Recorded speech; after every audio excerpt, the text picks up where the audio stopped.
Hello students, Hind institute of commerce में आपका स्वागत है। आज जो टॉपिक हम लेने जा रहे हैं उस टॉपिक का नाम है issue of shares consideration other than cash.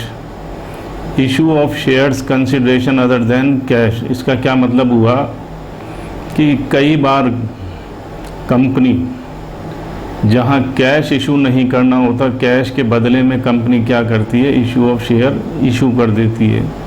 Cash के बदले में, कंसिडरेशन अदर देन कैश का मतलब कैश के बदले में, कैश के प्रतिफल के बदले में कंपनी क्या करती है, इशू ऑफ शेयर्स कर देती है। तो किसको कर देती है कि कई बार जैसे जब कंपनी का फॉर्मेशन डायरेक्टर करते हैं, प्रमोटर्स करते हैं, कंपनी को बनाते हैं, अपनी सेवाएं देते हैं कंपनी को, और जब तक कंपनी का इनकॉर्पोरेशन नहीं हो जाता, समामिलन नहीं हो जाता जब तक कंपनी का, तो वो अपनी सेवाएं डायरेक्टर प्रमोटर्स कंपनी को देते रहते हैं। तो इन सेवाओं के बदले में कंपनी क्या करती है, उनको नकद ना दे करके कंपनी शेयर इशू कर देती है, उनको शेयर दे देती है। और वो भी शेयर है क्या होते हैं, फुल्ली पेड शेयर्स होते हैं। तो इस तरीके से कंपनी कैश के बदले में अपने प्रमोटर्स और डायरेक्टर्स को, जो वो कंपनी को सेवाएं देते हैं, उन सेवाओं के बदले में कंपनी इनको क्या शेयर इशू कर देती है। तो हम इसको क्या बोलेंगे, issue of shares consideration other than cash. तो अब इसकी जनरल एंट्री क्या होती है इशू ऑफ शेयर्स की, कि जो प्रमोटर्स को इनने शेयर इशू करे उसकी क्या एंट्री करेंगे। तो इसमें आप लिखो issue of shares to promoters. क्या लिखेंगे, issue of shares to promoters. यहाँ लिखो आप issue of shares to promoters.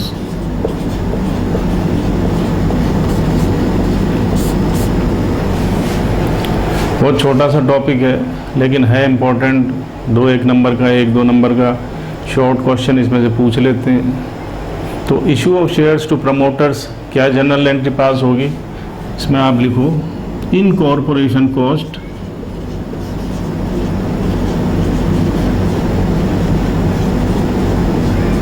Oblique formation expenses account DR to share capital.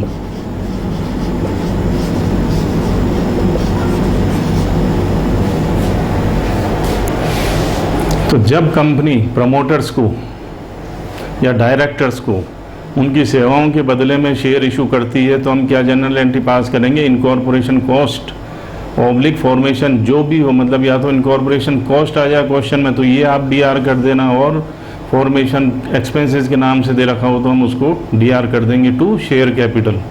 तो यहाँ पर इनकॉर्पोरेशन कॉस्ट नाम से ही हमें पता चल रहा है, फॉर्मेशन एक्सपेंसेस, तो एक्सपेंसेस आपको पता है कि डेबिट होते हैं, तो इसलिए ये हमारी क्या हो जाएगी, DR हो जाएगी इनकॉर्पोरेशन कॉस्ट, और फॉर्मेशन एक्सपेंसेस को हम क्या कर देंगे, डेबिट टू शेयर कैपिटल कर देंगे। क्यों, क्योंकि ये हमारी लायबिलिटी होगी, हमें इसका पेमेंट करना पड़ेगा।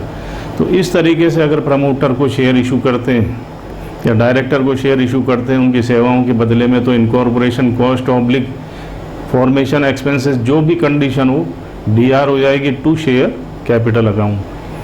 दूसरी कंडीशन क्या होती है, मतलब जनरली जो ये issue of share consideration other than cash है, 2 ही सिचुएशन में ये होता है। एक तो या तो प्रमोटर या डायरेक्टर को उनकी सेवाओं के बदले में जब कंपनी शेयर इशू कर देती है, उनको कैश नहीं देती, या फिर किसी वेंडर से ये परचेज असेट्स कोई परचेज कर लिया तो उस वेंडर को ये कैश ना दे करके क्या करते हैं, शेयर इशू कर देते हैं। तो अब हम दूसरा क्या लिखेंगे, issue of shares to vendors. ये आप लिख लीजिए।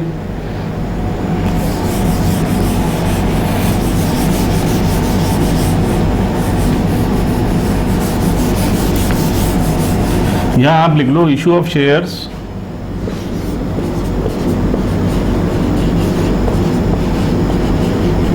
To vendors.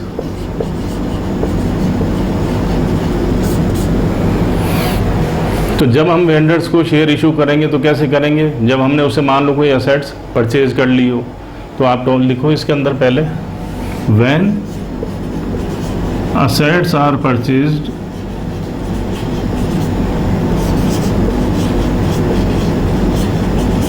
From vendor.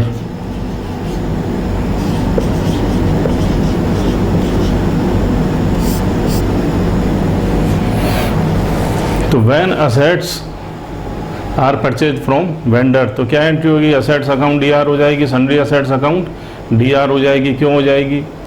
क्योंकि ये आपको पता है कि ऑल असेट्स क्या होती है, हमेशा डीआर होती है, ऑलवेज डीआर होती है। तो इसलिए असेट्स को हम क्या कर देंगे? डेबिट कर देंगे। या रियल अकाउंट है तो रियल अकाउंट का क्या नियम है कि डेबिट व्हाट कम्स इन। तो बिजनेस में क्या हो रही है, कंपनी में क्या आ रही है, असेट्स आ रही है, तो हम क्या कर देंगे? असेट्स को डेबिट कर देंगे। और टू वेंडर्स, तो ये ड्यू की एंट्री हो गई। वेंडर्स को हमने सीआर क्यों किया? क्योंकि वो हमारा क्रेडिटर है, हमारी बिजनेस की, कंपनी की लायबिलिटी है, हमें उसको पैसा देना है। तो इसलिए ड्यू की, इसको क्या बोलेंगे हम? ड्यू की एंट्री। जब हमने असेट्स परचेज वेंडर से करी तो ये क्या हो गया? ड्यू हो गया अमाउंट असेट्स का जो हमें वेंडर को देना है। तो क्या एंट्री पास हुई? Sundry assets account DR to vendors account. लिख लो आप, क्या लिखेंगे? सन्ड्री असेट्स अकाउंट डीआर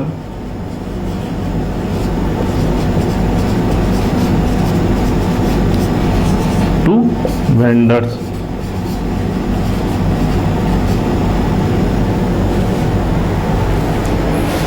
तो when assets are purchase from vendor, तो ये ड्यू की एंट्री क्या पास करेंगे? Sundry assets account DR to vendors. और जब इसको पेमेंट करेंगे तो काय में करेंगे? इसको कैश तो देना ही नहीं है, हमें क्या करना है? इशू ऑफ शेयर करना है। तो आप दूसरी एंट्री इसके पेमेंट की कर लो। Second entry,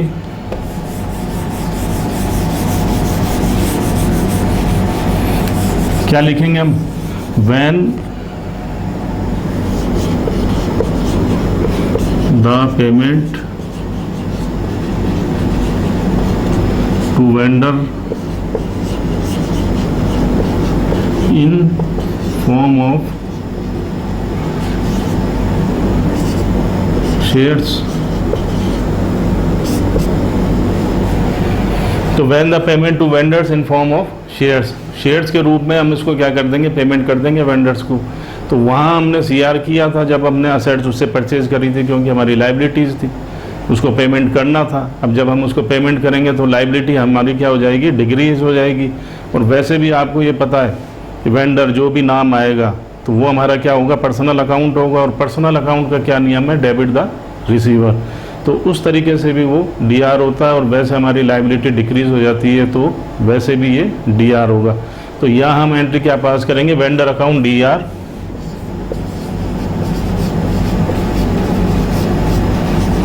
vendors account DR to share capital.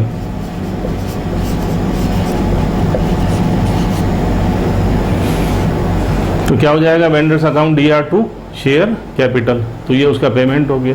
पहली एंट्री ड्यू की करी और दूसरी एंट्री उसके पेमेंट की कर दी। तो कहने का मतलब क्या हुआ? जब हमने उससे असेट्स परचेज करी तो sundry assets account DR to हमने वेंडर करा, और जब उसका पेमेंट करा तो vendor account DR to share capital करा। वहाँ हमारा वेंडर सीआर हुआ, यहाँ हमारा वेंडर डीआर हुआ। तो सीआर से डीआर कैंसिल हो गया। तो एंट्री क्या निकल के आई? Sundry assets account DR to share capital account. तो ये आप लिख लीजिए इसको, vendors account DR to share capital account.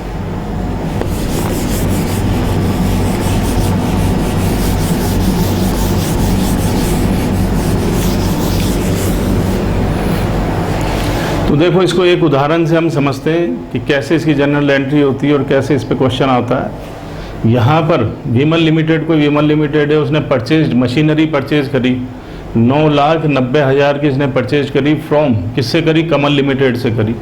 किससे करी? कमल लिमिटेड।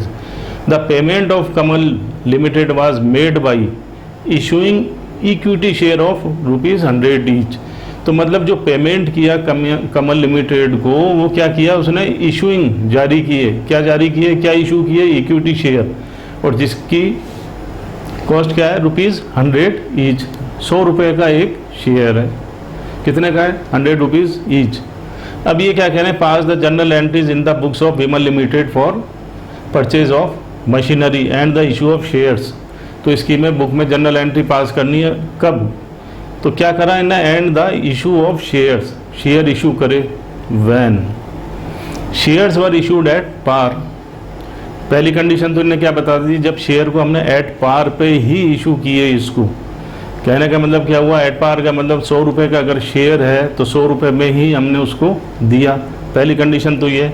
दूसरी कंडीशन क्या है, share were issued at 25% premium. दूसरी कंडीशन क्या है, हमने उसको प्रीमियम पर दिए 25% प्रीमियम पर, यानी 100 रुपये का एक शेयर था, 100 का 25% कितना हो गया 25 रुपये, तो एक शेयर उसको कितने में दिया 125 रुपये में।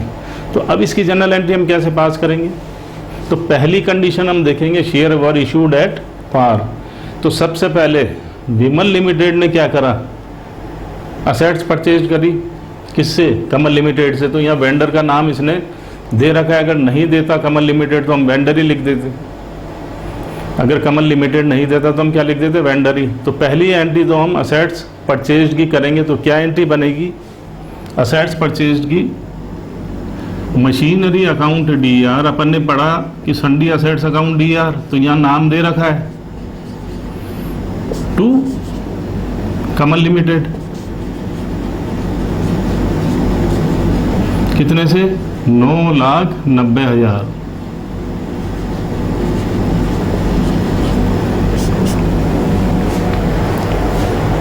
तो ये जो मैंने आपको पहली एंट्री लिखाई थी, when assets are purchase from vendor, तो यहाँ वेंडर कौन है, कमल लिमिटेड, और असेट्स ये खरीद के लाया, तो असेट्स का यहाँ नाम दे रखा है, क्या नाम दे रखा है, मशीनरी अकाउंट डीआर। तो ये मैंने आपको बता दिया, असेट्स ऑलवेज डीआर होती है, मशीनरी अपनी कंपनी में आई है, रियल अकाउंट है, तो डेबिट वाट कम्स इन, तो इसलिए हमने इसको डीआर कर दिया। और कमल लिमिटेड वेंडर है, हमसे पैसा मांगता है, हमें इसको पैसे देना है, हमारी लायबिलिटी है, इसलिए हमने उसको कर दिया सीआर।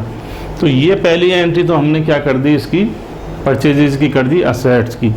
अब ये क्या कहते हैं कि इसको अब हमें पेमेंट करना है, तो आप ये ध्यान रखो, इसको हमने सीआर कितने से बनाया, कितना पेमेंट करना, 9,90,000 का इसको पेमेंट करना है। कितने का पेमेंट करना है, 9,90,000 का इसको पेमेंट करना है। तो कैसे कंडीशन में करना है, ये कह रहे हैं पहली कंडीशन क्या है, share were issued at par. जब कमल लिमिटेड को हमने 100 रुपये का शेयर 100 रुपये में ही दे दिया, तो कमल लिमिटेड हमसे कितने मांगता है, 9,90,000 मांगता है, और इसको 100 रुपये का हमने एक शेयर, इसको हमने 100 रुपये का एक शेयर इसको दे दिया। तो हमने इसको कितने शेयर दिए, दो बिंदी से दो बिंदी कट गई, 9,900 शेयर हमने इसको इशू करे। इसको हमने कितने शेयर इशू करे, 9,900 इसको हमने शेयर इशू करे। तो क्या एंट्री बन जाएगी इसकी, कमल लिमिटेड अकाउंट डीआर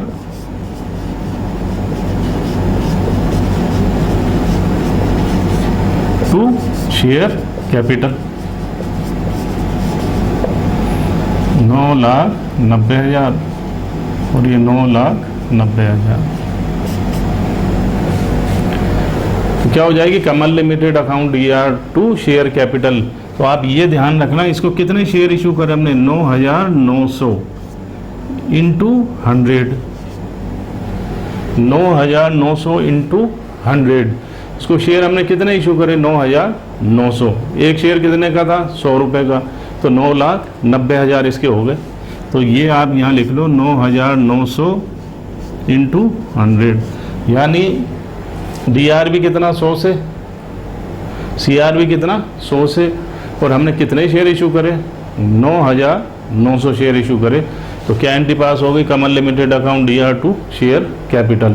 तो पहला जो ये टॉप पॉइंट है अपना, share were issued at par, तो उसमें ये दो एंट्री आपकी पास हो जाएगी, machinery account DR to Kamal limited और Kamal limited account DR to share capital account.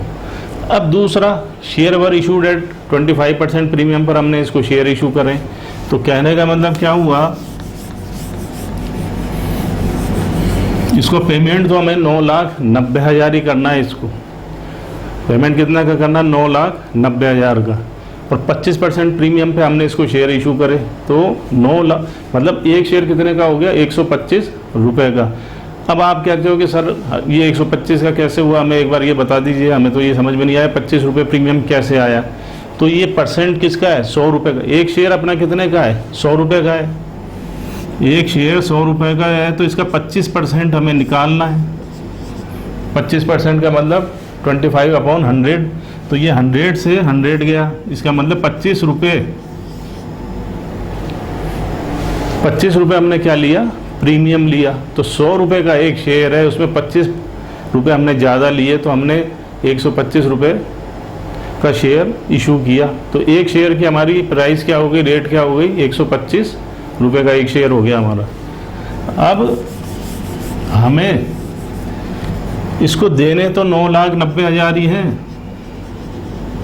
तो एक शेयर हम कितने का दे रहे हैं इसको, 125 का एक शेयर हम दे रहे हैं। तो ये काट पीट करके कितना आ जाएगा, 7920, 7,920, यानी 7,920 शेयर हमने इसको इशू किए। और एक शेयर हमारा कितने का है, 100 रुपये का। तो एंट्री क्या बनेगी, देखो पहली एंट्री तो यही रहेगी, मशीनरी अकाउंट DR2 कमल लिमिटेड। अब हमें दूसरी एंट्री क्या करनी है, सेकंड पॉइंट क्या है, share were issued at 25% premium. अब हमें प्रीमियम की एंट्री करनी है,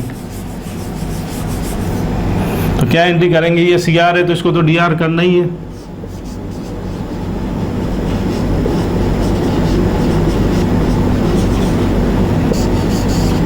to share capital, to share premium, इसको आप सिक्योरिटी प्रीमियम रिजर्व भी लिख सकते हो, दोनों में से कुछ भी लिख सकते हो।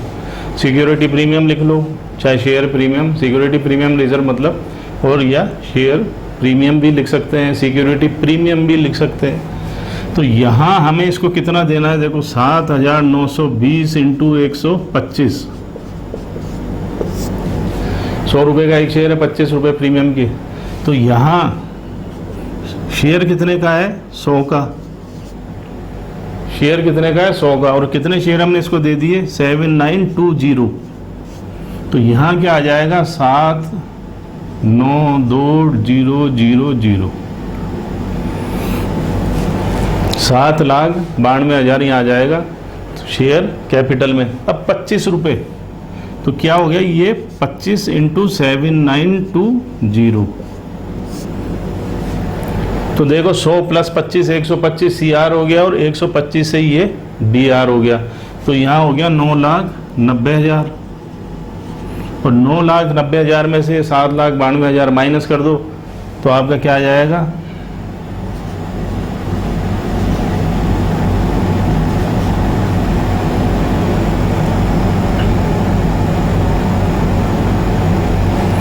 यहाँ आप इसको माइनस कर लो, 7 लाख, 9,90,000 माइनस 7,92,000, तो 1,98,000 आपका ये आ जाएगा। तो यहाँ आप लिख लो 1,98,000। क्लियर। तो कहने का मतलब क्या है, देखो 100 का एक शेयर है, 7,920 हमने इसको इशू किए, तो 7,92,000 तो ये आ गया। दूसरा टू शेयर कैपिटल 25 इंटू 7,920, 25 क्यों आएंगे, 25 प्रीमियम लिया है, और शेयर कितने इशू करे, 7,920 इसको हमने इशू करे। तो कितना अमाउंट हो गया, 1,98,000। इन दोनों को जोड़ेंगे तो ये 9,90,000 ये आपका आ जाएगा। तो DR और CR इक्वल हो गया। तो ये आपकी दो कंडीशन थी कि जब अगर शेयर उसने एट पार पे इशू करे पेमेंट के लिए, और या फिर प्रीमियम पर इशू करा। तो इस तरीके से ये issue of share consideration other than cash. तो मैं उम्मीद करता हूँ ये समझ में आया होगा। टॉपिक सिंपल ही है वैसे तो, और आगे इसके एक दो क्वेश्चन और हम करेंगे तो आपके और भी ये क्लियर हो जाएगा। तो आप इसको उतारो, नोट कर लो और इसकी प्रैक्टिस करो। फिर भी कोई दिक्कत हो तो आप पूछ सकते हैं। Thank you.